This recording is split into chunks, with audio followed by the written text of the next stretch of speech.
de arte é uma vida que teima em defender todas as vidas.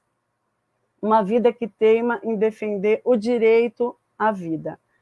Então, mais do que nunca, precisamos falar de Paulo Freire, revisitar Paulo Freire e viver toda a proposta pedagógica e social que o Paulo Freire trouxe para a gente. Com muita humildade, ele sempre deixou isso muito claro, ele não era uma pessoa arrogante, né? Então, que a gente possa aprender com essa humildade de Paulo Freire, mas, ao mesmo tempo, com essa potência, com esse ser cheio de vitalidade, cheio de vida e cheio de resistência. Acho que... Tá certo. Obrigado, professora. A minha próxima questão, eu achei interessante porque esses aspectos que vocês levantaram vão muito de encontro com o que eu vou perguntar a seguir, né? Paulo Freire, crítico do neoliberalismo, contra-hegemônico, defensor da vida. E uma das marcas, eu acho, quando a gente olha para a história do Paulo Freire, é a perseguição que ele sofre do autoritarismo, né? Quer dizer, em 1964, quando tem o golpe militar, ele estava colocando em prática o Plano Nacional de Alfabetização, que foi extinto pelos militares. Paulo Freire foi perseguido, considerado subversivo, preso, depois foi para o exílio, né? E hoje, que o Brasil tem na presidência um adorador dos tempos sombrios da ditadura, né? Mais uma vez, a gente vê sendo colocado em campo essa perseguição, vamos dizer, essa perseguição discursiva ao Paulo Freire, né? E a minha dúvida é por que o autoritarismo, por que os militares brasileiros adoradores da ditadura têm tanto medo do Paulo Freire? Professor Pedro Pontual, por favor. E depois a professora Dulce. O microfone do senhor está fechado novamente, professor, perdão.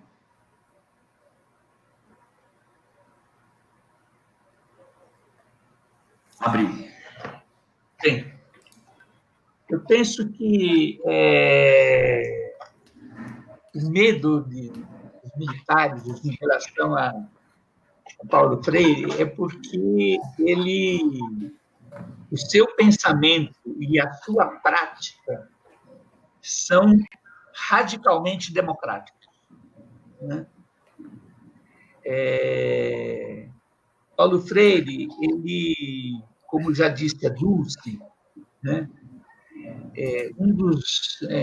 uma das afirmações fundamentais dele sempre foi que toda educação, né, não é neutra. Toda educação é um ato político. Então, essa afirmação já tem uma força muito grande, né, que vai já no sentido contrário disso que foi esse movimento criado aí, que veio junto com o bolsonarismo, da tal da escola sem partido, né? Segundo, né, Paulo Freire afirma, né, que toda educação, né, que a educação deve ter como sujeito, né, os oprimidos, né, e lutar contra todas as formas de discriminação existentes na sociedade. Que nós devemos ter uma educação crítica e transformadora da realidade social. Que a educação deve ter uma base dialógica, ser fundada no diálogo, uma relação de horizontalidade entre educadores e educandos. Ela deve estar fundada nos valores da solidariedade, da amorosidade e do respeito à diferença, né? E que deve ser uma educação promotora da cidadania ativa e da democracia participativa. Então, vejam, são ideias, né, que identificam Paulo Freire justamente com o campo de uma pedagogia radicalmente democrática, né? Então, os militares que hoje, né,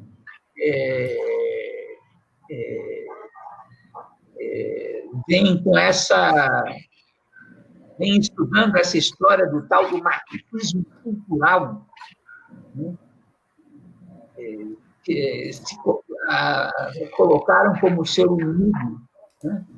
Um suposto marxismo cultural que estaria se infiltrando em todas as instituições, etc. Vem em Paulo Freire, né? O ícone desse marxismo cultural, né? E estabeleceram como inimigo principal, né? Esse pensamento de Paulo Freire, né? Paulo Freire significa o respeito à diferença. E toda a prática, né, esse combate à ideologia de gênero, né, que tem vindo junto com o bolsonarismo, né, esse estímulo ao preconceito, ao ódio, né, tem no Paulo Freire o pensamento justamente contrário, né? E por último, né, quer dizer, essa afirmação, né, também que esteve presente na campanha do próprio Bolsonaro, nós viemos para terminar com todas as formas de ativismo social, também tem a ver com esse perseguição a Paulo Freire, né? O Paulo Freire, de certa maneira, ele é um ícone, uma referência para os ativistas sociais no Brasil, né? A força que o pensamento de Paulo Freire tem como referência para os ativistas sociais no Brasil hoje é muito forte, né? Paradoxalmente, toda essa perseguição que está sendo feita a Paulo Freire, né, felizmente, despertou uma curiosidade em torno do Paulo Freire como nunca, né? Nunca se venderam tanto as obras de Paulo Freire no Brasil como nesses últimos meses, nesses últimos 2 anos, né? Eu faço parte de uma rede de educadores e educadoras populares da América Latina, que chama-se CEAL, Conselho de Educação Popular da América Latina. É um movimento de educadores e educadoras populares da América Latina, formado por movimentos sociais, ONGs, setores de universidades, educadores, né? E aqui no Brasil, em toda a América Latina, nós estamos desenvolvendo uma campanha em defesa do legado de Paulo Freire, né? Justamente para disseminar, né, a discussão a respeito do pensamento de Paulo Freire. E tem sido muito impressionante a adesão, né, de grupos, de coletivos, né, que têm buscado discutir, né, buscado querer conhecer mais Paulo Freire, né? Isso mostra a força do seu pensamento, né? Enfim, era um pouco isso que eu queria colocar a respeito da sua questão. Tá certo, professor, obrigado. Professora Dulce, gostaria de ouvir a opinião da senhora também sobre esse confronto do autoritarismo com o pensamento do professor Paulo Freire, porque, ao que parece, tomando como base também o que o professor Pedro Pontual disse, a liberdade no discurso bolsonarista é vazia, né? Sim. Então, é interessante, né, quando Paulo Freire surge, né, assim, na história do Brasil, quando o trabalho que ele começa a realizar com os círculos de cultura começa a ganhar corpo, começa a se materializar, né, se espalhar pelo Brasil, ele é exilado, né? E aí vem toda uma perseguição, mesmo Paulo Freire no exílio, uma tentativa de apagamento desse pensamento, né, de silenciamento desse pensamento. E mesmo Paulo Freire sendo exilado, o pensamento permanece vivo. Por que permanece vivo? Porque é um pensamento que está diretamente relacionado à nossa forma de existir. E aí, por que os ditadores, né, os autoritários, os fascistas, têm tanto medo de Paulo Freire? Porque, como o professor Pedro Pontual falou, ele propõe a educação como prática de liberdade. E o que uma educação como prática de liberdade possibilita ao ser humano? Possibilita que a gente aprenda a existir no mundo não como carneiros, como gados, como repetidores de fake news, pessoas que não pensam, pessoas que simplesmente repetem e obedecem cegamente sem saber o que estão obedecendo, o que estão repetindo. A educação como prática de liberdade, ela, na perspectiva do autoritarismo, ela é uma ameaça, porque ela propõe o diálogo, como já foi dito, e a partir do diálogo, o pensar sobre o viver, o compreender o como é que as relações estão se estabelecendo, o entender a realidade. O Paulo Freire escreveu sobre ler o mundo. Ler o mundo nada mais é do que compreender o que está se passando, compreender os dados, esses números da pandemia. Isso poderia ser um tópico de matemática, por exemplo, porque X porcentagem de pessoas que vieram a óbito moram nas periferias, moram nos lugares mais abandonados pelas políticas públicas. Isso é leitura de mundo. Então, essa compreensão da realidade, Paulo Freire chamou de conscientização. Uma educação que possibilitasse a conscientização. Lembrando que ninguém conscientiza ninguém, ele dizia isso, não sou eu que conscientizo o outro, mas nós, ao discutirmos sobre o modo como nós estamos vivendo, nós nos conscientizamos, nós entendemos o que está se passando, nós passamos a ler atrás das letras, atrás das imagens, atrás do dito e do não dito. Porque o medo, né, dos autoritários com a pedagogia da liberdade é que uma pessoa que problematiza, uma pessoa que aprende a problematizar, que aprende a pensar, ela desconfia das respostas rasas, das respostas simples, não simples no sentido da simplicidade, mas nas respostas que tentam ocultar a realidade. Então, esse é um grande perigo, né, na perspectiva da ditadura. E aí, no caso, uma educação como prática de liberdade, ela também é um incômodo, por quê? Porque ela vai gestando dentro desse modelo, mesmo com todo esse problema que a gente está vivendo hoje no Brasil, com todo esse autoritarismo, toda essa política, né, necrófila, nós sabemos que existem vários grupos permanecem vivos, resistindo, e o MST, os movimentos quilombolas, o movimento negro, o movimento indígena, vários movimentos sociais continuam fazendo o trabalho de vigilância, né, do pensamento vigilante, atento, e não deixando cair no fatalismo. Então, para mim, eu acho que uma das questões que mais incomoda, né, os ditadores é que, quando uma pessoa pensa, não tem como você dominar. Você pode encarcerar uma pessoa, como fizeram com o Lula, prender o Lula, mas o Lula continua solto, continua vivo. Então, um pensamento vivo, ele não tem prisão. Ele segue para além, né, da tentativa de apagamento da existência. Então, é isso que a educação como prática de liberdade possibilita. Pessoas livres que conseguem resistir a toda tentativa de apagamento da existência daqueles que são produzidos, né, para viver na insignificância, mas que, no fundo, carregam uma grande potência. Certo. Muito importante.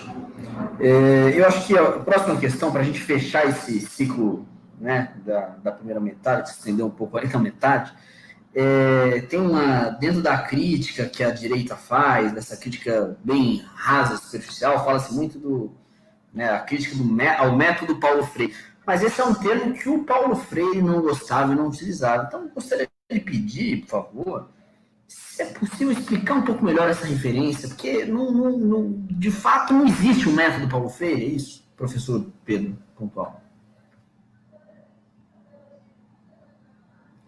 O senhor precisa abrir o microfone, perdão.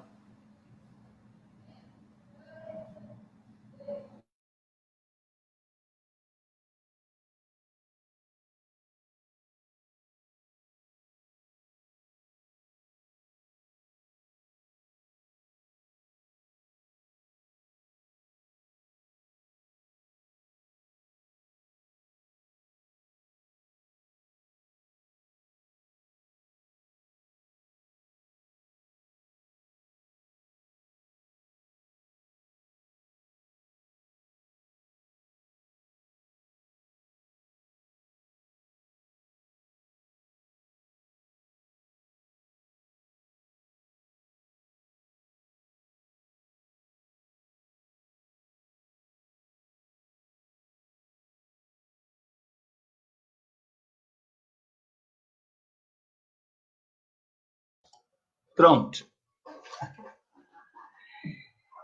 Na verdade, a questão tem vários aspectos. Primeiro, a primeira questão é que Paulo Freire desenvolveu muito mais do que um método de alfabetização. Ele desenvolveu uma concepção de educação, né? Uma concepção de educação, uma filosofia de educação, né? Esse é o primeiro aspecto a levantar, né? De educação libertadora. No caso específico, lá dos anos 60, né, é importante dizer que ele, na verdade, propôs, junto lá com os movimentos de cultura popular, ele propôs um sistema Paulo Freire de educação e de ensino, né, que tinha tanto desde uma proposta de educação infantil, né, até uma proposta de educação de jovens, uma proposta de educação de adultos, de alfabetização de adultos, até uma proposta de universidade popular. Então, era um sistema Paulo Freire de ensino, de educação. O professor Carlos Brandão Rodrigues, né, que conviveu com... que foi, né, um grande educador, é um grande educador popular, tem feito muita memória daquele período, né? E tem insistido muito nessa ideia, né? Então, o método Paulo Freire de alfabetização é parte dessa proposta de um sistema Paulo Freire de educação, né? Então, o método existiu, sim. Ele propôs um método de alfabetização, mas como parte dessa proposta que era mais ampla de um sistema Paulo Freire de alfabetização, né? E que também é parte de uma coisa muito, de uma proposição muito mais ampla, né, do Paulo Freire, que é de uma concepção de educação, né? E o método, especificamente, de alfabetização, do Paulo Freire, ele não é um método nesse sentido de uma coisa estritamente operativa. Como disse a Dulce, agora atrás, na verdade, a grande proposição de Paulo Freire, né, é a ideia, né, de que é preciso você ler o mundo para poder aprender ler e escrever. Essa é a base do seu método de alfabetização.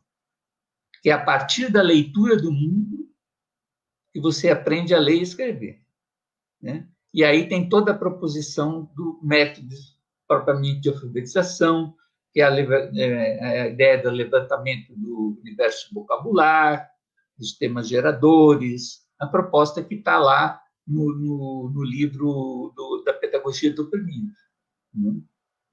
Então, era isso que eu queria comentar. Acho que a Dulce também, certamente, tem comentários importantes sobre essa questão. Dulce, por favor. Esse é um grande debate, né? Porque a metodologia, quando a gente trabalha na universidade, né, metodologia é um tema que fica atordoando todo mundo, né? E normalmente método vem com a ideia de que você tem uma regra, um procedimento que você tem que começar por aqui e você tem que chegar ali, né? Primeiro passo, segundo passo, terceiro passo, e assim vai, né? E eu acho que o que o Paulo Freire questionava era isso, ele não queria ser enrijecido nessa forma. O Paulo Freire criou um modo de alfabetizar, como o professor Pedro Pontual falou, mas não é para enrijecer. E quando ele diz, eu não quero ser transformado num método, ele dizia assim, reinventem Paulo Freire. O que é reinventar Paulo Freire? É aprender com a experiência do Paulo Freire sem transformá-lo numa cartilha. Porque, infelizmente, tem muitas pessoas que pegam a experiência de Paulo Freire e, com a maior das boas intenções, obviamente, porque quem está tentando viver Paulo Freire está bem intencionado, está tentando reinventar o mundo, mas transforma aquilo numa camisa de força. Primeiro tem que ser isso, segundo tem que ser aquilo, terceiro, quarto. E isso você enrijece a experiência do pensamento. Você sai daquela parte que é a epistemologia desse pensamento freiriano. O que é viver um processo educativo? Um processo educativo, não uma metodologia freiriana, né? Então, eu acho que o nosso desafio é um pouco tirar essa ideia do que ele viveu, né? Uma necessidade de ter segurança. Olha, começa por aqui, faz isso, levantamento vocabular, palavras geradoras, transforma isso numa cartilha. E nos passos. Só que cada experiência é uma experiência única. Cada coletivo é um coletivo único. E eu tenho visto umas experiências muito lindas, trabalhando com base, né, em Paulo Freire, mas usando a arte como referência. Sabe? Trazendo o corpo, trazendo a dança, trazendo a cultura popular, né? Trazendo os saberes das comunidades, e não necessariamente com tema gerador, palavra geradora. Isso não desmerece o trabalho dessa comunidade, desse coletivo, não deixa de ser freiriano. Então, eu acho que para a gente é interessante assim, não precisa, se você deseja, né, se você acredita nos princípios, nessa epistemologia freiriana, que é educação como prática de liberdade, nós precisamos entender que não existe um enrijecimento no modo de experimentação freiriano. Ele criou um sistema naquele tempo, naquele momento, e depois foi sendo reinventado. Eu tenho certeza que cada lugar vive Paulo Freire de um jeito diferente. Eu acho que é aí que está a potência, né? O que é princípio que não abre mão? É o respeito aos saberes dos educandos, é o diálogo, né? É a valorização da comunidade, é a leitura do mundo. Então, esses são princípios, isso está no campo, né, da concepção filosófica de mundo e de educação, de ser humano. Não perdendo esse eixo, né, que é o pensamento que sustenta o modo de viver, é o como a gente vai para a ação, você pode criar, né, você pode, inclusive, inventar coisas que na época do Paulo Freire não existia, né? Na época dele era slide, imagina, né, o slide. Hoje a gente não usa mais o slide daquele formato. Então, o que é que a gente pode criar, reinventar, desde que a gente não abra mão dos princípios, né? Os princípios que estão, como a gente colocou na primeira rodada aqui, né? No eixo da concepção de educação com prática de liberdade, de democratização, de justiça social, do diálogo, da amorosidade, tudo isso, da valorização da vida, tudo isso é a base. A partir daí, podemos criar modos educativos que se inspirem em Paulo Freire. Então, por isso que ele não gostaria de ser transformado nesse método enrijecido. E se você me permite... Claro, por favor. Confirmando o que a Dulce está dizendo, eu vou dar um testemunho vivido com o Paulo Freire. Quando eu fui trabalhar com ele na Secretaria de Educação, na questão da Luiza Erundina, isso é 1989, né? E fomos trabalhar na criação do MOVA, Movimento de Alfabetização de Jovens e Adultos, sentando com Paulo Freire para discutir a concepção do MOVA. A primeira coisa que ele nos disse para a equipe de criação do MOVA foi: não copiem o que eu fiz lá atrás, porque o contexto que nós estamos vivendo é absolutamente outro. Né? Ponto 1. Ponto 2. A minha concepção que eu trabalhei de alfabetização precisa ser complementada, né, por outros pensamentos, né? Precisa ser complementado pela psicolinguística, por pensamentos da psicolinguística, precisa ser complementado pelo construtivismo. Então, ele insistia muito nessa ideia da reinvenção da sua própria criação lá dos anos 60, e se insistia muito na ideia de que o contexto era diferente, e que, portanto, o MOVA que nós estávamos criando tinha que ser muito diferente daquela criação que ele tinha feito lá nos anos 60. Então, só para confirmar essa fala da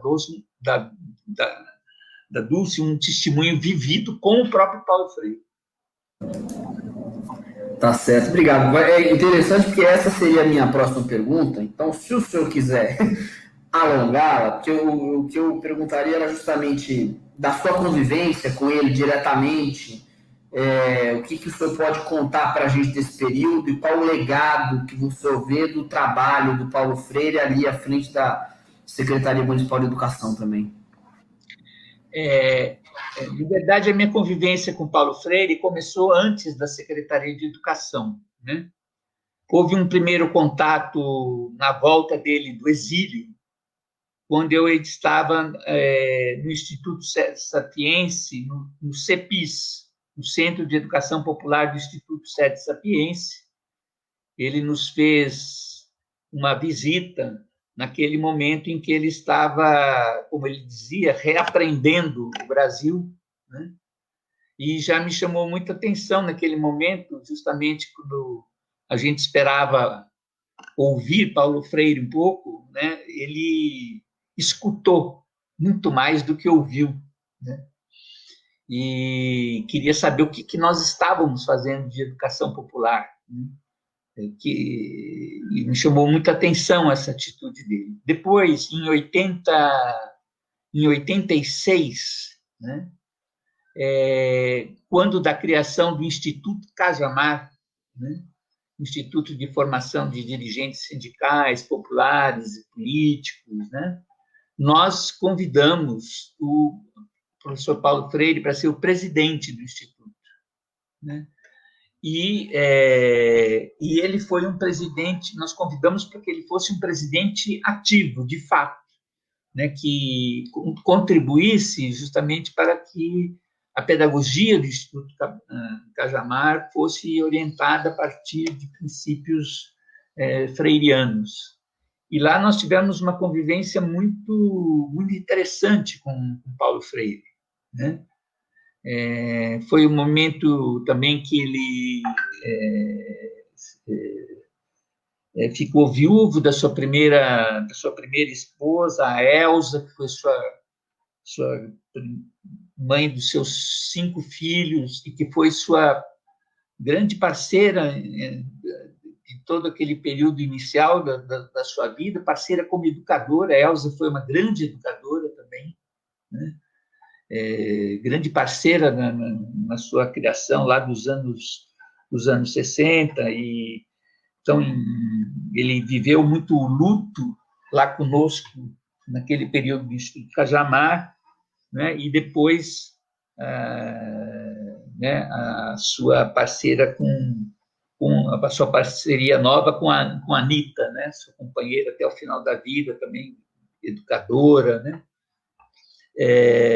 Mas lá no Instituto Cajamar foi muito interessante os debates que nós tivemos lá. Nós tínhamos diferentes concepções políticas e epistemológicas do marxismo convivendo lá no Instituto, e a participação do Paulo Freire nesses debates, onde ele, por vezes, era questionado nas suas concepções e tal, e era muito interessante a postura dele, sempre de um profundo diálogo, né, de uma profunda escuta, mas, ao mesmo tempo, de muita firmeza, né, na afirmação das suas convicções, né? Então, foi muito importante lá a convivência com ele, e esse legado assim, de como travar o diálogo. Paulo Freire, ele era profundamente respeitoso no diálogo, né? Então, essa acusação que se faz aí do Paulo Freire doutrinador, doutrinário, é absolutamente infundada, né? Ele era profundamente respeitoso no diálogo. Depois, ele me convida, né, justamente a partir daí, para ir com ele para a Secretaria de Educação.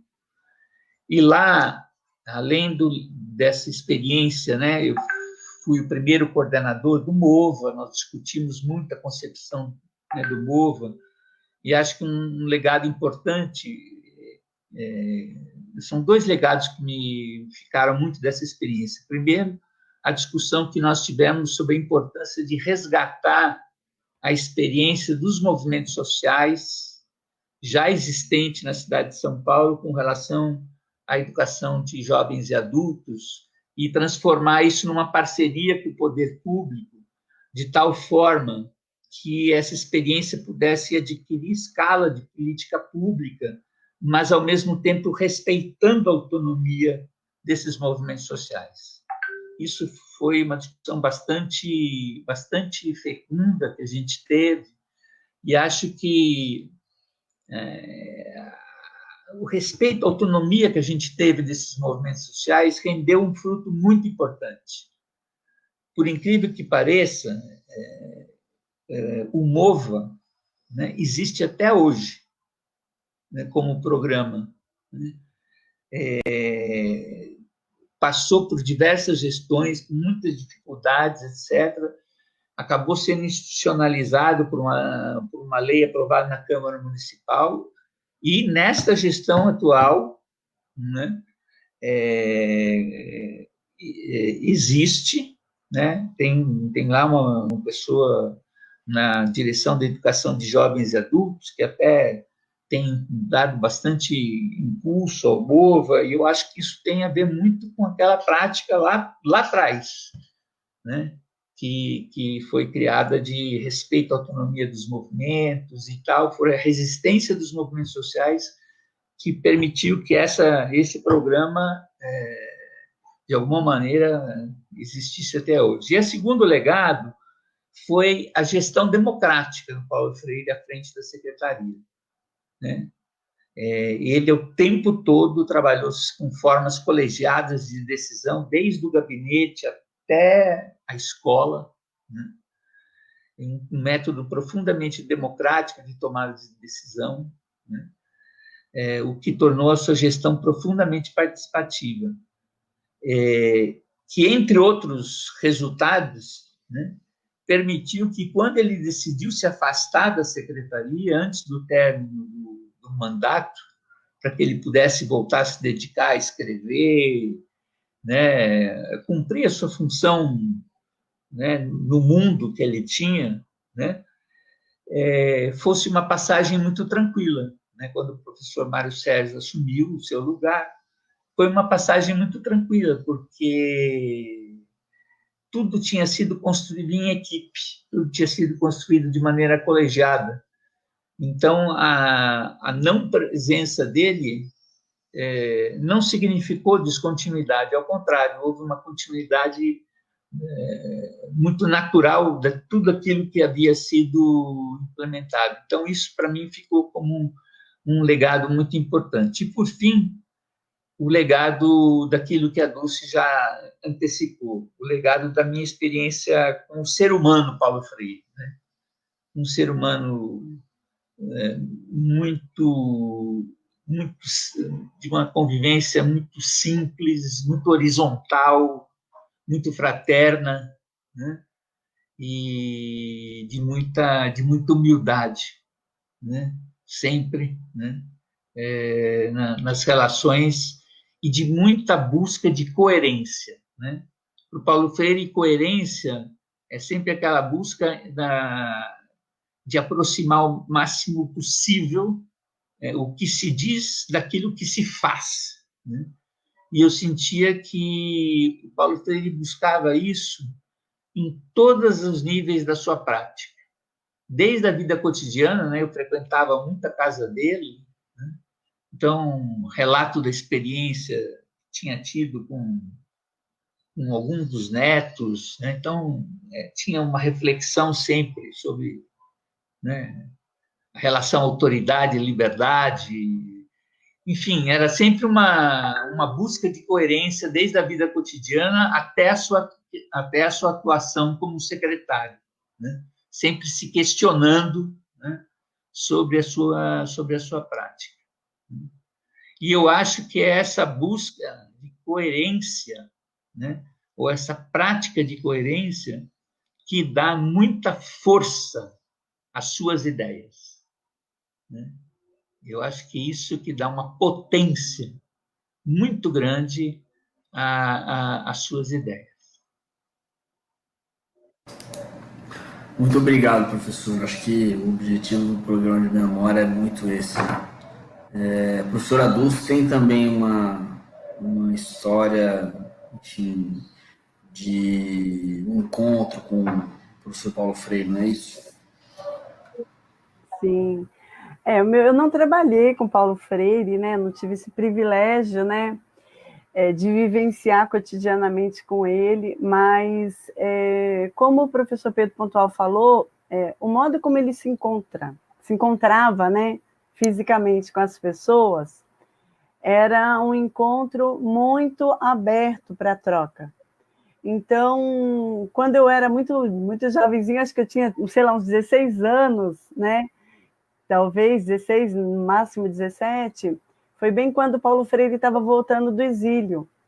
E, na época, eu morava na periferia de São Paulo, né, lá na Vila São José, na região de Interlagos, e lá nesse bairro tinha um grupo, né, de educação popular, que eu tinha uma aproximação com esse grupo, né? Meia hora? Eu acho que... Estou gravando um programa para a TV PT. De fato. Tá bem, meia hora, tá bem? Graças. Acho que você pode continuar, professora. Sim, então, daí, o que acontece? Nesse encontro, né, quando eu estava, na época, fazendo magistério, que agora nem existe mais, né?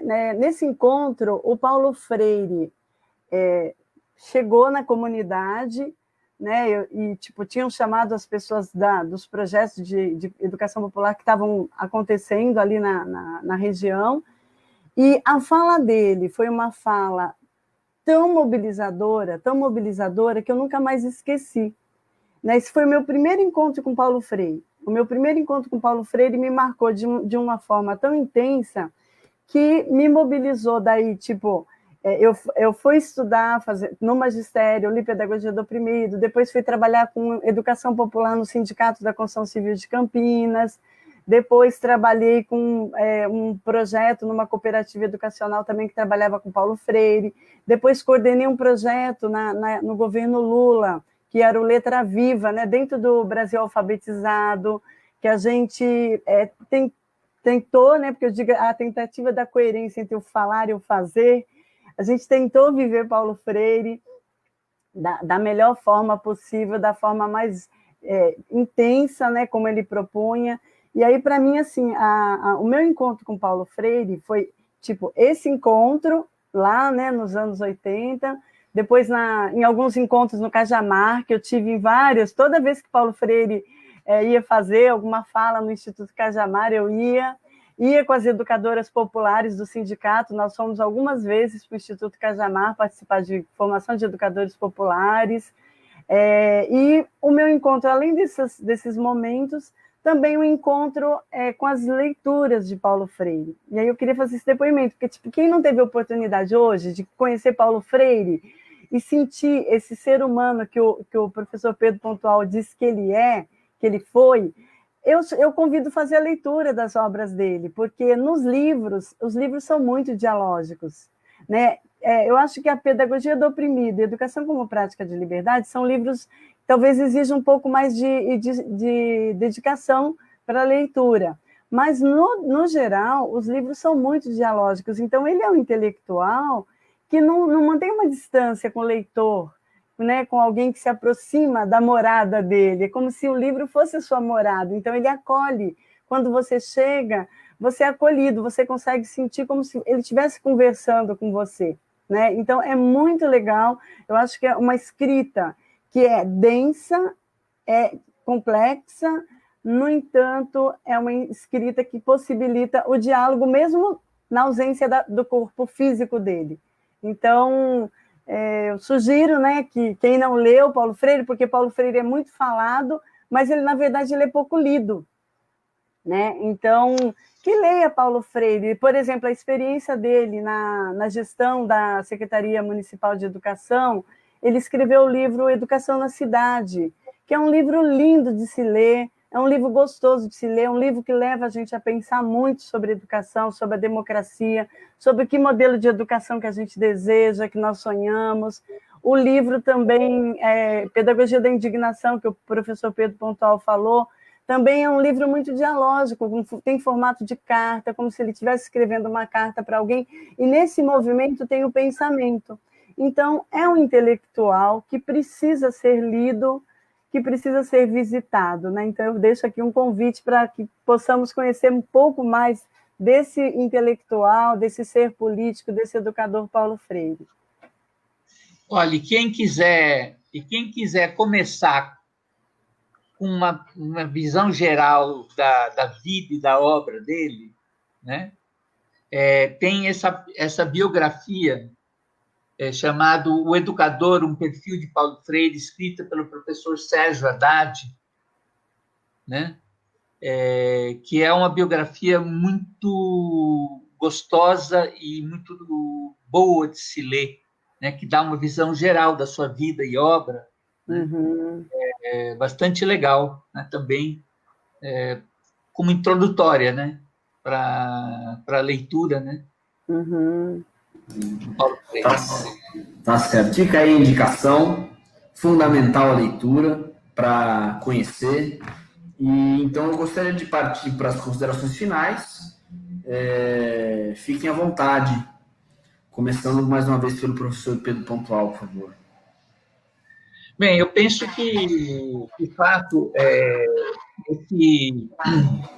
esse momento de abertura, né, nós vamos fazer por ocasião dos 99 anos, né, de Paulo Freire, no próximo sábado, das comemorações do seu centenário, né, se reveste da mais alta importância, né, por tudo que nós dissemos aqui, o significado do seu pensamento, né, para esse momento que nós estamos vivendo no Brasil, na América Latina e no mundo, né, para o significado do seu pensamento como um pensamento contra-hegemônico, como uma mensagem humanista, como uma mensagem de uma pedagogia crítica e emancipatória. E justamente nesse sábado, queria fazer um convite a vocês, né? A Fundação Perseu Abramo, a Escola Nacional de Formação Política do PT, a Secretaria Nacional de Formação Política do PT vão fazer um ato né, a partir das 9h30 da manhã, né, com o título Freirear o PT para Esperançar o Brasil, né? Vai ser um ato político-cultural, né, com a presença da Anita Freire, da nossa presidente Gleisi, companheiro Lula, Gilberto Carvalho, né, em que nós vamos iniciar a celebração do centenário de Paulo Freire no PT, né? E à noite, às 19h, a rede do CEAL, do Conselho de Educação Popular da América Latina, né, vai fazer também um ato político-cultural em nível latino-americano, né, de celebração do centenário de Paulo Freire, né? Então, e essa semana, né, tem diversas iniciativas de universidades, de lives. Eu acho que o CEAL tem essa campanha, né, em defesa do legado de Paulo Freire. Quem quiser conhecer melhor tudo isso, tem o site do CEAL, que é www.ceal.org, né? Lá está, né, tem todas as informações sobre essa campanha em defesa do legado de Paulo Freire, né? Então, eu agradeço muito esse espaço na TV PT, né? Gostei muito de reencontrar, a gente certamente já se encontrou muito aí por aí com a Dulce, né? E vamos freirear o Brasil, né, para esperançar o Brasil. Tá certo, professor, muito obrigado. Professora Dulce, por favor, suas considerações finais. Bom, queria agradecer mais uma vez a oportunidade, né, dessa conversa tão que mobiliza a gente, né, continuar vivendo, porque a gente fica tão, ainda mais nessa história de pandemia, a gente não vê as pessoas, a gente não tem os coletivos, as muvucas, né, que a gente gosta de estar no meio de um monte de gente, nas comunidades, nos movimentos, e a gente está nesse formato do distanciamento, mas que esse encontro é um encontro que nos acolhe, né? Nos dá aquela força, né, para continuar o caminho, né, nesse formato diferente que a gente está aprendendo a lidar, enquanto a gente não pode voltar para os coletivos presenciais. Então, agradecer essa oportunidade de conversar com o Pedro Pontual, com o Pedro, e de espalhar um pouco, né, esse legado que eu acho que, na minha visão, é um legado que a gente tem um compromisso histórico com a vida. Se o nosso desejo, né, é que a vida se expanda, que a vida fique em primeiro lugar, precisamos fortalecer essas práticas, educação como prática de liberdade, em todas as instâncias que nós trabalhamos, né? Seja ela educação infantil, educação popular, universidade, movimentos sociais, que nós nos façamos instrumentos de construção desse esperançar, né? Que a nossa prática coloque como foco, né, esse legado que tem como base o diálogo, o respeito aos saberes dos outros, sabendo que nós somos diferentes, a diferença não nos diminui diante do outro, mas que a gente aprenda no processo democrático a compor, a tecer e a nos fortalecermos enquanto classe, enquanto povo que vem sendo humilhado, diminuído, tentando nos apagar. Então, agradeço mais uma vez a oportunidade, né, e que a gente possa seguir, como disse o professor Pedro Pontual, esperançando, né, que essa ideia de que a história chegou ao final, de que não tem mais o que fazer, não existe. A história não tem fim, como cantou o poeta, né? A história não tem fim, ela continua sempre que você responde sim. A sua imaginação, a arte de sorrir, cada vez que o mundo diz não. Então, vamos aprender com Paulo Freire a sorrir, a dizer sim para a vida, quando nós estamos nesse tempo, né, sombrio, que diz não para a vida. Então, esperançar, e anunciar outras possibilidades de vida. Obrigada, gente, pela oportunidade. Imagina, professora. Obrigado a você, obrigado, professor Pedro Pontual. Obrigado, Xará. E obrigado a todos vocês que nos assistiram. Compartilhem esse vídeo para que mais pessoas possam aprender um pouco mais, com uma linguagem um pouco mais geral, informações um pouco mais gerais sobre a obra do Paulo Freire. E tem até dica para vocês começarem a leitura de Paulo Freire para quem quiser. Então, muito obrigado e até a próxima.